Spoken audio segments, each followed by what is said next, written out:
Hi Leo, welcome to my channel, Constellations Earth. I am your master cosmologist and the head cheerleader to the stars. I'm on today with a relationship reading for you. Now, I know you guys are the lovers of the Zodiac. However, this might not be specifically a message about love and relationships like marriage, dating type of information. This is what I would call relating.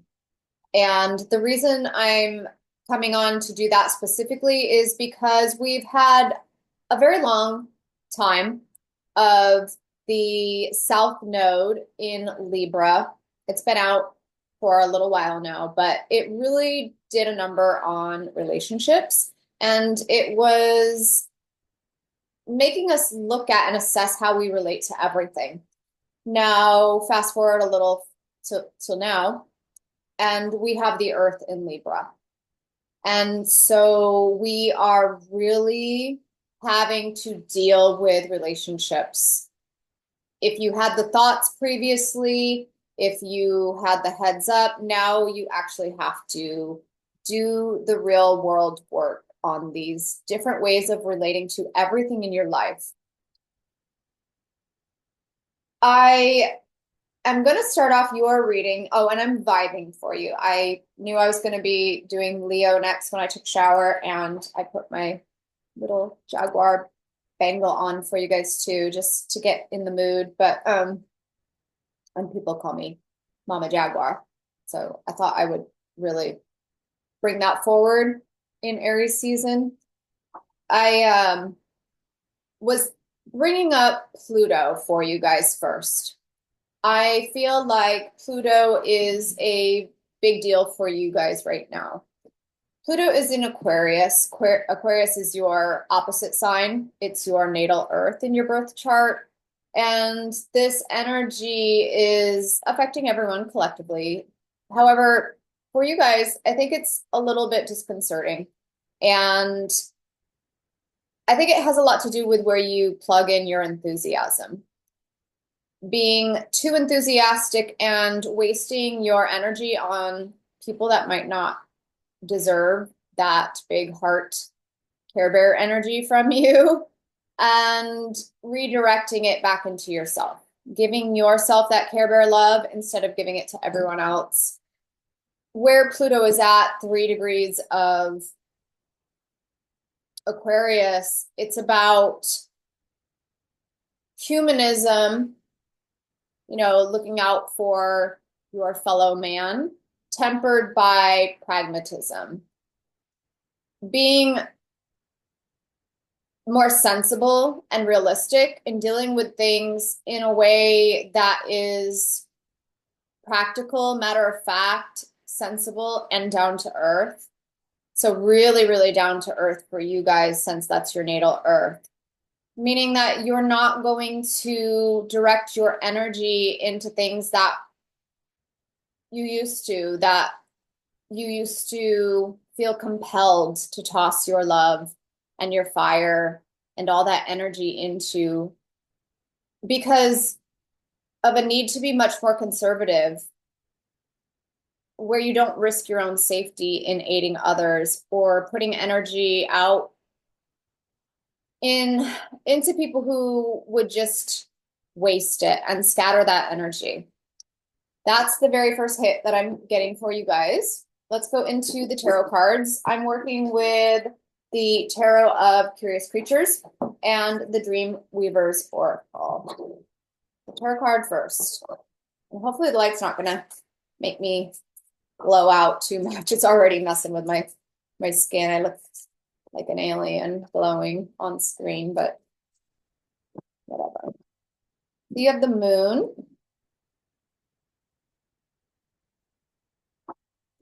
It's interesting because the moon would be the opposite energy of the sun, which is your ruling body, planetary body, or astrological body.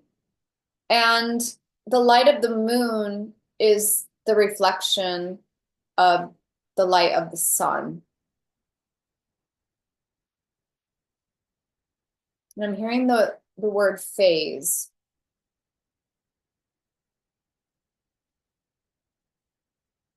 It almost feels like the word conserving and conservatism. Like you might need to hold back your light for yourself a little bit more so other people can learn to shine and learn to be like a Leo. It's almost coming through as a poster child or a cheerleader or a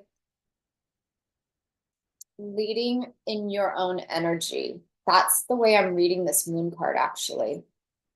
It's not about conserving and hiding the light. It's actually circulating it within so that you can shine and show everybody else that they have that solar power too. So that's an interesting, oh, look at that, right on the bottom of the deck, the star. Very interesting. These are very, I mean, a star is a sun, but it's so distant that the light is more glowy, like the moon. Interesting. I see you, Nine of Pentacles, on the bottom of the deck. That card keeps coming up for a lot of the signs so far. Let's get another card here.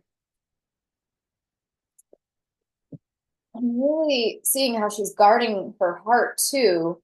She has to, I think what you're getting coached on here first is your relationship with your own heart and learning to circulate your own energy to become a star, to self-generate your own light and create your own energy, because you guys are going to teach everybody else how to do that. And that's your relationship with the world. Self-love, self-love, self-love, self-love, and it generates and it increases. And then pretty soon that little spark becomes a roaring inferno in there. And suddenly you are a superstar. You go like, boom, not boom. That would be like a supernova blow up type of thing. You essentially are turning into a power plant. And the power plant doesn't have energy, it makes energy, it generates energy. The Emperor. I'm going to put that right in the middle and then pull an oracle card because I'm actually not sure why he is here, because he's such a different energy than these two soft glowing energies. It is Aries season and the sun's in Aries and the Emperor rules Aries. When the birds sing, gratitude is your oracle card. I got an attitude of gratitude, an attitude of gratitude. That song just channeled to me. Being appreciative internally, it's a combustion engine for you. Birds sing gratitude. Let's look at this.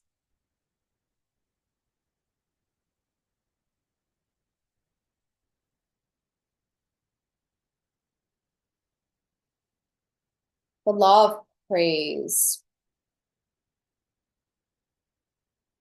Quickening says right now you're being reminded of the quickening power of the law of praise. I got to praise you. I've got to praise you. So I'm hearing those two songs. The first is Chris and 𝗵, I believe, Attitude of Gratitude. Look that up. That can be a mantra, a little pep song for you. And then is that Fatboy Slim? Praise You. But not praise someone else, praising yourself. Praising is like a raise. It's an internal raise. I am really getting this guidance for you that your relationship is about you. Numero uno. Leo's numerology number is the number 1. Numero uno. And that's just how it's got to be. That's just how it is for you, Leo. Show us who's number 1. Put yourself on a pedestal. Oh, yeah, I actually feel like he is. He's got himself in the seat of the champion of number one. He's a leader. He's a forerunner. He's a front runner. And you're going to teach the world it's okay to do that. It's not snooty. It's not, oh, who are you? It's tooting your own horn kind of energy I'm getting here. And the work is internal, where I feel like Leo can tumble into the energy of the cowardly lion, or outwardly they're very, very gregarious and outgoing and have this, I wouldn't call it false pride, but it's almost like a conflated ego or a false image, when underneath it's a little bit less than shiny in there, Leo, where you're being a little bit mean to yourself, and the self-talk is actually kind of negative, and you're worried about what other people are going to think about you, or those types of self-ruminations that are dinging you internally, your internal self-worth and your self-value, and dimming your glow. So, oh, that's interesting, because we have the eclipse tomorrow. Oh, shoot. Look at dimming your glow. I mean, that's kind of creepy on camera, but how perfect. You're going to teach us all about the light body.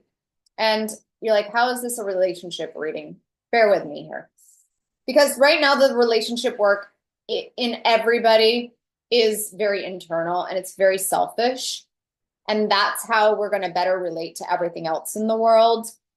It's not so much about love and friendship and this and that right now. So we have the eclipse happening tomorrow at 9 degrees of Aries. And I think it's saying that you're cupping and hiding that glow a little bit. Maybe you've gotten a little bit down in the dumps recently. Maybe Pluto in your sign is draining your energy. It's Pluto, it's death. It's not the most conducive to sunshine and rainbows and Leo stuff, you know, and it's in your earth, which is already matter and darkness. So there could be some depression. There could be some feeling glum, and you feeling overly protective of that heart because it hasn't been protected properly in the past. And I feel like that's an internal dialogue thing going on there. And the eclipse, the solar eclipse tomorrow, I think it's going to start turning your glow back on. It's a little bit of a glow up energy there, Leo. Let's get another card and see if anything else wants to come out. Oh, you guys, I heard you need a love card. I got the King of Pentacles. And that's not your love card yet. This is, he has antlers. Think of these as antenna. And instead of picking up what everybody else is putting down, which can make you feel like put downs internally. Oh, put downs. That's a critical word for you guys. Quit the put downs inside. And if anybody else puts you down and tries to tarnish your shine, then you have to do this internally. You have to be your own King of Pentacles, and you have to know that you're money, and that nobody can lower your value or lower your self-worth. I didn't realize I was doing this. I was like, F you, I'm high value. F you, you can't dim my glow. And not in a mean way, but just kind of like, I just don't have any Fs for that. Let's pull a love card for you as I glow all creepy. Showing the glow up, whatever.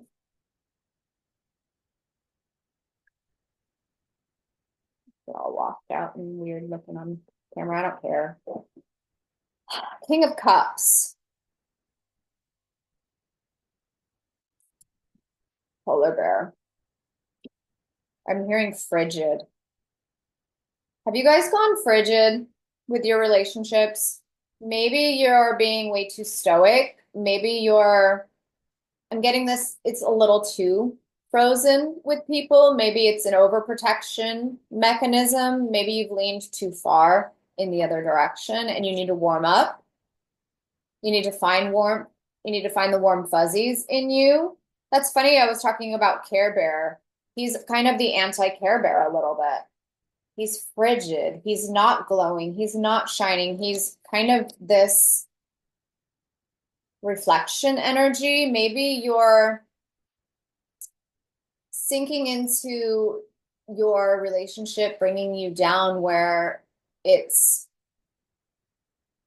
dimming your light, or you believe it is, or there's some emotional management there that needs to happen. But watch out for being frigid. That's a really interesting word of advice or a caution for a Leo. However, your Earth is in Aquarius, and I feel like an Aquarius can go really cold on you. They can ghost out on you. They can just be on 1 minute and off the next minute.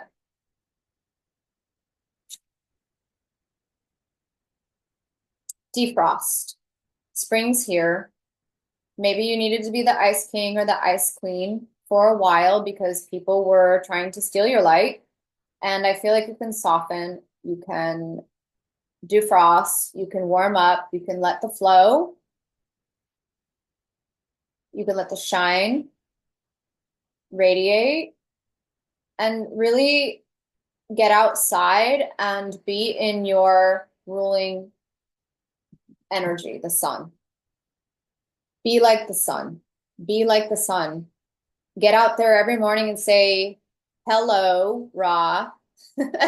I have so much gratitude.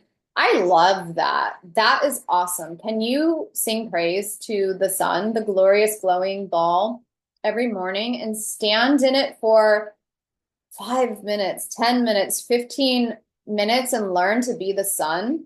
That you don't need to overgive. You don't need to drain your shine. The sun just glows. The sun just shines and it radiates. And that's truly the energy that a Leo should be radiating out. That's how you'll relate to everybody. We all just want to see you happy and loving and carefree and jovial and like your inner child's out, like the sun card, right? That's all we need from you, Leo. We don't need to take anything from you. We don't need you to do much for us. We just want you to be rad, cool, and our sun. Just be our sons, our little sons running around. All right. Thanks for joining me on the channel as I it's time to close the blinds and do an eclipse, a solar eclipse in here while I'm recording. Duly noted. Bye.